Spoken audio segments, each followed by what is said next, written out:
հոգու սպանության համար ծմա դատապարտյալ էր։ Գումարի փոխարեն մարդուն սպանած բերում են, դուքշի մարմինը թաքցնենք, իրանցից մեկը բռնվում աստե, ես անցնում եմ ընդհատակ։ Կոնկրետ սպանողին չէ պետք է առավելագույն պատիժ տա։ Ուղղակի չկա էլի արդարություն։ Վարչապետ գալիս էր խցերում մեզ ընդունում էր։ Այսօր տղամարդիկ ավելի շատ բամբաստոտ են դարել, քան կանոն։ Վատ ապրատս ապրում է, որ երեխես հասկացավ ծման ինչ է։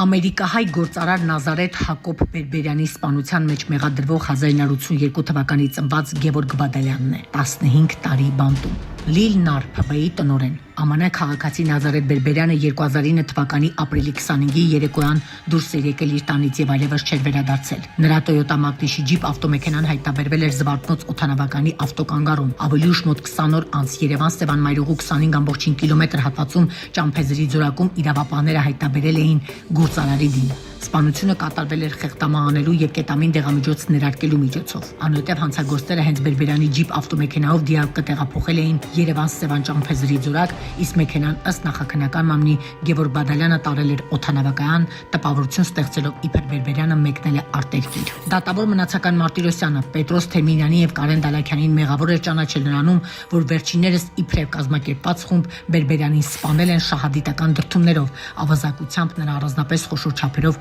ունեցվածքը հափշտակելու նպատակով։ Նույն մեղադրանքն է առաջադրվել նաև Գևորգ Բադալյանին։ Գևորգ Բադալյանը 15 տարի բանտում է։ Արդարություն, իրավահավասարություն, սա է նրա պահանջը։ Հանդիպում է եղել նաև դեռևս տարիներ առաջ պատգամավոր ներկայումս Հայաստանի Հանրապետության վարչապետ Նիկոլ Փաշինյանի հետ եւ Գևորգը կոնկրետ հարցեր է բարձրացրել։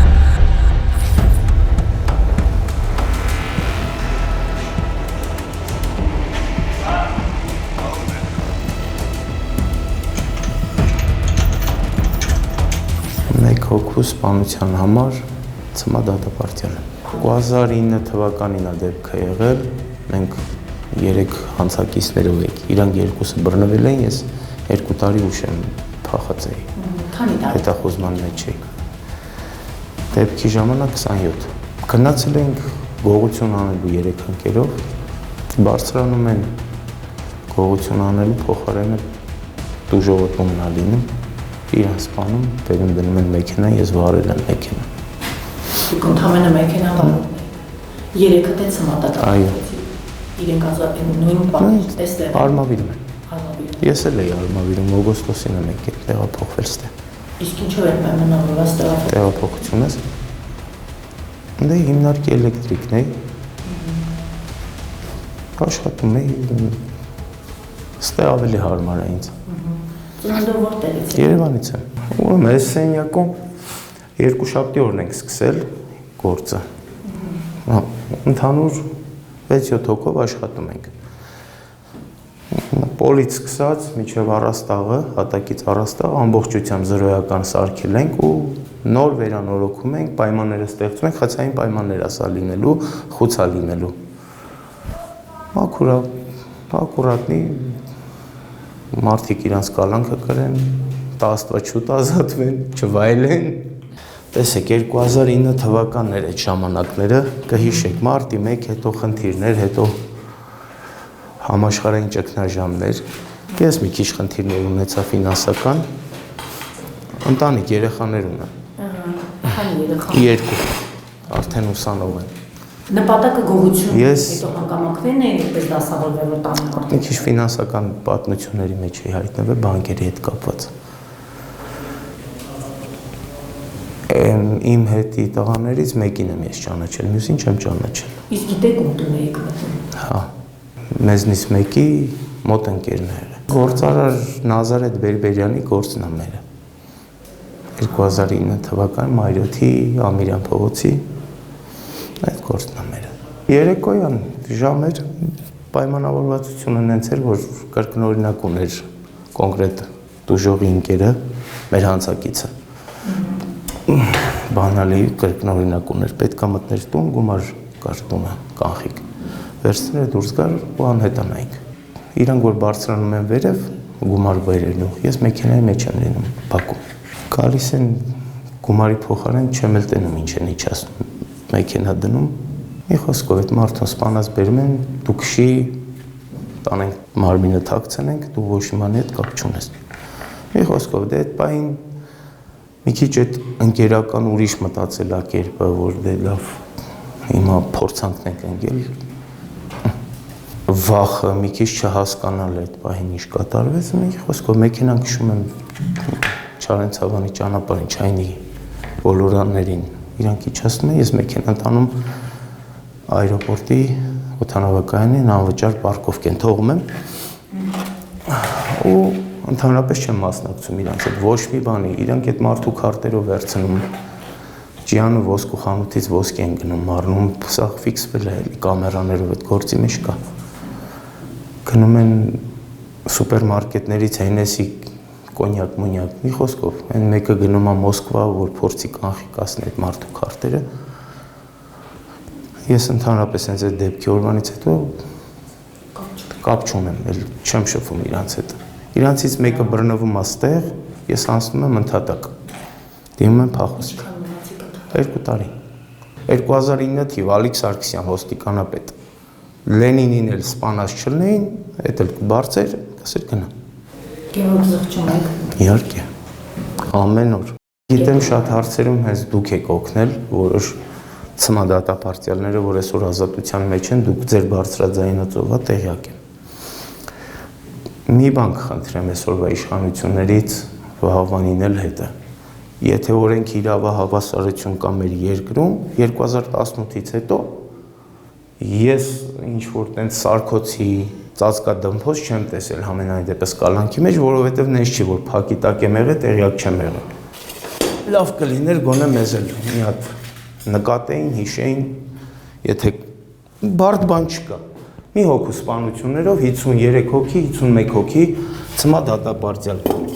Ուղղակի մի աշխատանքային խումբ ստեղծեին, գոնե փորձեին վերաբացեին։ Ես դիմել եմ 2022 թվականին մի հատ կեղծ նախկին ոստիկան ներկայացել էր փաստաբան։ Մի խոսքով ահագին գումար տվեցի, դուրս եկավ, այսօր ես դրանով դատական պրոցեսների մեջ եմ որպես տուժում գնում գալիս եմ։ Եթե չգիտեմ, արդեն փաստաբաններին է չեմ հավատում ճիշտն ասած։ Եվրոպական դատարան բողոքարկեր, էդ էլ տենց խափեց։ Ժամկետներն ոչ թե ժամկետների հարց էլ, այլ առհասարակ ինքը ամեն ինչ որ ինչ փաստաթուղթ ձևակերպում էր ֆեյք էր։ Ուղղակի գումար շորթելու նպատակով։ Մնացած պայմանների հետ կապված հիմնարկում կամ ստեղ կամ դե Նուբարաշենի մասին խոսք չկա, որտեղ այնտեղ հնարավորություն է չկա։ Արմավիրում ուստե ես մենակ լավը կարամ ասեմ։ Ինչքան ժամանակավոր զբաղվում եք այնտեղ Արմավիրում էլեկտրիկների ամբողջական աշխատանքը։ Տեսեք, 20 թվականի հունվարի 25-ին տեղափոխվել եմ Նուբարաշենից Արմավիր, այնտեղ ձեռագործ աշխատանքներով էի զբաղվում, այսինքն թզբեղ, բաներ էի հավաքում։ Փետրվարի 9-ին ինձ բերում են Նուբարաշեն, օգոստոսի 3-ին սկսում առաջի դատական նիստը, փետրվարից օգոստոս։ Սեպտեմբերի 2-ի 4 դատական նիստով ինձ ծնվում են տալի, արդեն հրամանակ կար վերևից։ Ոչ փաստաբան եմ ունեցել, ոչ ինչ-որ հոգեբուժարան, որ ընթացակարգն է պետքա կատարվի, ոչ ասենք դատարանի դահլիճում մնացական Մարտիրոսյանն է, երբեմնի։ Մի խոսքով։ Դրանից հետո վերաքնիչն էլ բողոքեցի, ձևական ընթացակարգով։ Այնտեղ ընկերել ունեի դատավոր աշխատող, եկավ դատական նիստի վերաքնիչում, ասեց հանգիստ գնա համբերի։ Դե վճարավայրը դատի չեն տանում, արդեն պարզ է։ Մի խոսքով։ Ինձ փորձեցի ուղղակի ընտանիքովս ապրել եմ ես այդ տարիները, այդ դժվար տարիները, որ չխելագարում։ Տեսեք, ես բնավորությամբ բոլորի մեջ լավն եմ տենում։ Այն վատը իրանք էլ կապացուցեն։ Ցանկացած մարդու մեջ լավն եմ տենում։ Ես չեմ վատատես չեմ, կյանքում էլ վատատես չեմ։ Եթե ինչ-որ բան տեղի ունենում, մեծ ուրեմն բարին դա է, всё, տես պետք է լիներ։ Կարար ավելի վատ լիներ։ Ինձ որ ցմա դատապարտեցին արդեն ներքևի հարկից, դե 2011 թվականին 24 հոգի էինք 8 քնատեղով խցերում։ Մեկը հելնում էր, մյուսը քնում էր, 6 ժամ փոխվելով քնում ենք։ Տեղափոխեցին Սողոմոն Քոչարյանի խուց։ Վատ բաներ մտքերովս անցել է, մտքովս անցնում էր, ինքը տենում էր։ Գալիս կնստեր, կխոսար, լավ կլինի։ Սկզբում համոզում էր, ասում էր, ես 2 անգամ փախել եմ բանդից։ Մի քիչ ամփերի իրար հետ, այնքան որ ինձ հույս տար, որ թռնենք մենք, չես մնա դուստե, որ ես անցնեի այդ փուլը։ Այդպես հաղթահարել եմ։ Որ ասում եք վատ բաներ մտքում ասում են նկատում եք կյանքին վերջ տալու։ Չէ, ուղղակի ինչ վատ բան ասես, այդ բան բոլորին ես մեղադրում, բայց տարիներ, առաջին 5 տարին բոլորին մեղադրում ես։ Երկրորդ 5 տարին տանը անդամներին ես մեղադրում, նրանից հետո արդեն ինքդ մենակ քեզ ես մեղադրում բոլոր խնդիրների մեջ։ Վերջի անգամ դե որ գալիս էին Նուբարաշեն աշխատողները բոլորն էլ գիտեին, որ պետք է էսի ասեմ պապայի գործի տեղն է, փոքր էին այն ժամանակ։ Աղջիկս միամիտ 12 տարեկան է լինում, սնունդի կետը, որ ընդունում են հանձմունքը, աշխատողներից մեկը միամիտ պատահական ցմագևորի բանը տվեք, վեշերը բերեք։ Միջև տեսակցություն մտնել է, լսում է երեխեն, հետո անցնում է որոշ ժամանակ, դպրոցում դասատուն դասի ժամանակ ինչ-որ ցմայի հետ կապված, ասում է ցման ինչ է։ Այդ էր ամենա վատ ապրածս ապրումը, այդ էր, որ երեխես հասկացավ ցման ինչ է։ Այս պետք է այսօր վերջացնենք միջև ստեղ, թողենք էլ գործ չանենք, որ ինքը ամրանա։ Էլեկտրիկություն բանտում Արմավիրում սովորեցի օնլայն, Սանկտ Պետերբուրգում Կուպլ համալսարան կար, հենց տեխնիկում։ Այդտեղ սովորեցի, դիպլոմս եկավ, վկայականս եկավ, նոր այո, դիպլոմը եկավ, վկայականը եկավ, հավաստագիրը, դե էլեկտրիկությունը, ասենք, ճաշ բաժանել չի։ Պատասխանատվությունը մեծ է։ Նոր մեր գործի հետ կապված 2018-ի հեղափոխությունից հետո տուժողի իրավահաջորդները, երբ որ վարչապետը Գլենդելում հավաք արեց հիշում եք, մեծ մոտեցել էին, մեր գործի հետ կապված թղթեր էին տվել, ասել էր այդ թղթերով կներկայանաք, քննչական կոմիտե կներկայանաք, հետո կորոնավիրուսը ընկավ, այդ լոկդաուն բան որ եղավ, էլ չկարացան։ Այսինքն ձեր քրեական գործով Նիկոլ Փաշինյանին մոտեցել են։ Այո, տուժողի իրավահաջորդները, որտեվ այդ մարդիկ չեն հավատում։ YouTube-ում էլ հիմա, միջև հիմա էլ պահպանվում է իրանց ինտերվյուն, հարցազրույց է տալիս մեր տուժողի իրավահաջորդի ընկերը։ Այսինքն տուժողի ընկերը հենց անմիջապես ոնց են ստեղ ուզեցե բիզնեսները խլեն, մի խոսքով մի քիչ այնտեղ ինչ որ սենատորի տեխնացությունը լեր դրա ինքն է մոտենում լայվով 2019-ներ, չէ՞ որ այսինքն արդարություն էին պահանջում մտածելով գործը վերաբացի։ Վերաբացեն։ Եվ ոչ մի արդյունք։ Որովհետև ես չգիտեմ, եթե կուղարկեք այդ դիթեջը կոնկրետ մարդիկ անուններ են տալիս, այսօր հիմա պաշտոններ ունեն աշխատում են դեռ։ Միջև հեղափոխությունը պատգամավոր էր, վարչապետը։ Գալիս էր խցերում, մեզ ընդունում էր, բոլորիս խնդիրների մասին տեղյակ է, քաչ տեղյակ է։ Դուք անձամբ հանդիպել եք։ Այո։ Ես իրան 2008-ի մարտի դեպքերից առաջ եմ հանդիպել։ Իրանց թերթի խմբագրությունից հակի բուկլետներն էի տեղափոխում, հակի գրասենյակները։ Օգնում էի, ուղղակի օգնում էի, ոչ մի քաղաքական բան։ Հարազատներս այդ կուսակցությունից էին, գործից հետո գնում էի մեքենայով բուկլետներն էի տեղափոխում, ճանաչում էի։ Որպես այդպեսին խոստում չի տրվել։ Ուղղակի ասում էր կարելի է բոլորին էլ հնարավորություն տալ մի հատ վերաբացենք, որտեղ գիտենք արդար չի մեր երկիրը։ Գործը բացահայտվում է մայիսի 15-ին, տուժողի իրավահաջորդը գալիս է դիակի ճանաչման, մայիսի 19-ին։ Փորձագետներն ասում են 4-5 օրվա մաքսիմում մի շաբաթվա մահացած է այդ մարդը։ Ախր այնքան բան կա մեր գործում չհամապատասխանող։ Չգիտեմ, դրա համար երևի չեն ուզում գիտները մտցնեն, գոնե հետնային մի հատ։ Սահմանադրությունում ասում է, չէ, օրենքը բոլորի համար հավասար պետք է լինի։ Ինչ կապ ունի,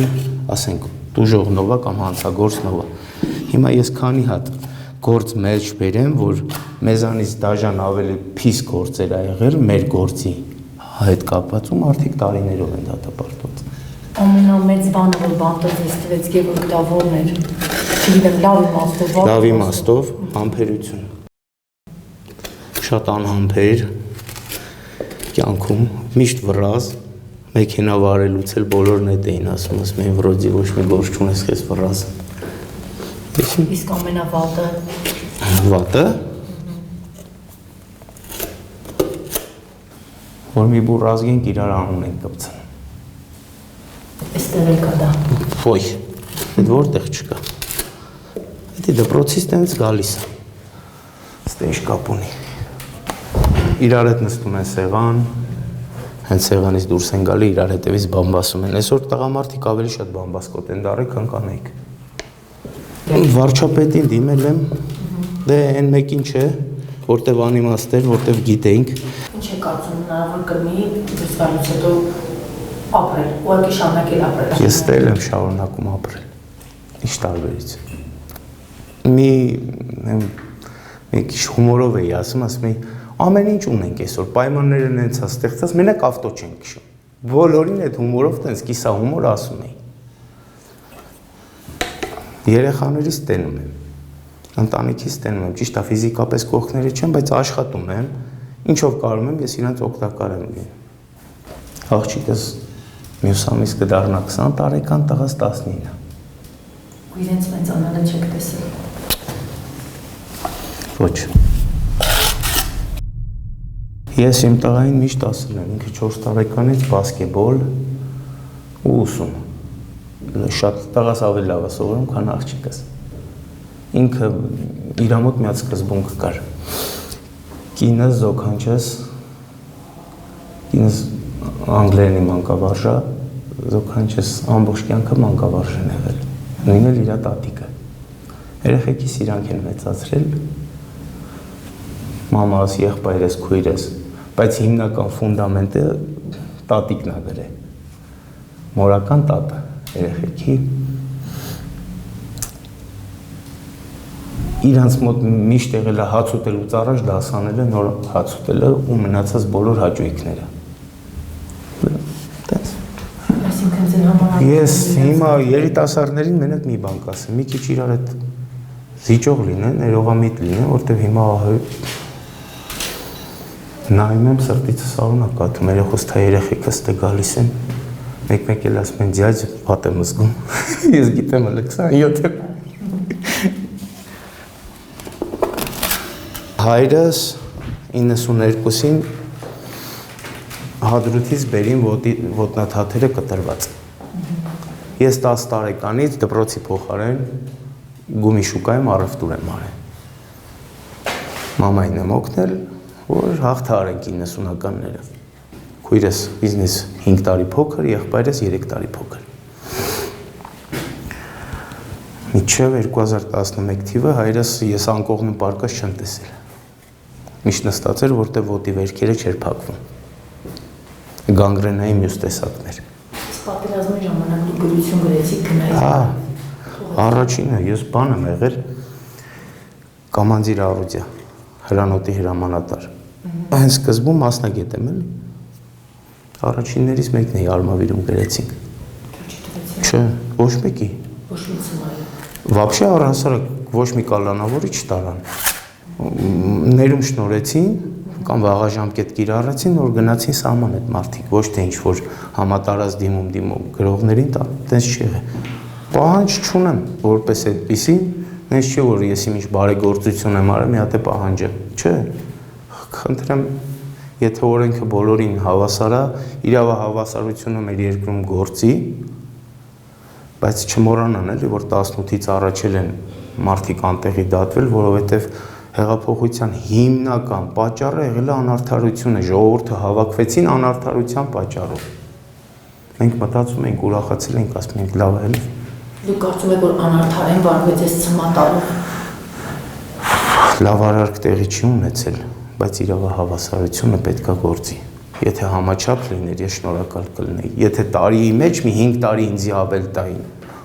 Օրինակ, օրենքով ինձ 10 էր հասնում, թո 15 տան, ես երբեք ձեն չէի հանի։ Նայում ես, ասենք 3 հոգի, 4 հոգի, 5 հոգի սպանած մարդիկ գալիս են 16 տարի, 17 տարի, 20 տարի։ Ուղղակի չկա էլի արդարություն։ Ես չէ որ անջատված նստել եմ, չէ, փորձել եմ, ամեն ինչ արել եմ, դիմումներ եմ գրել, եթե մինչև 18 թիվը դիմում տեղ չէր հասնում,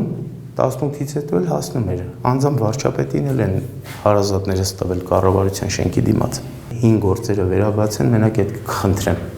Մեծ բան չի։ Էլի եմ ասում, տարիով դատվածների համար ոչինչ է մի տարի, 2 տարի ավել բան, իրանք կարան հելնեն, հետո բողոքարկեն, մեզի այդ հնարավորությունն էլ չեն տալիս։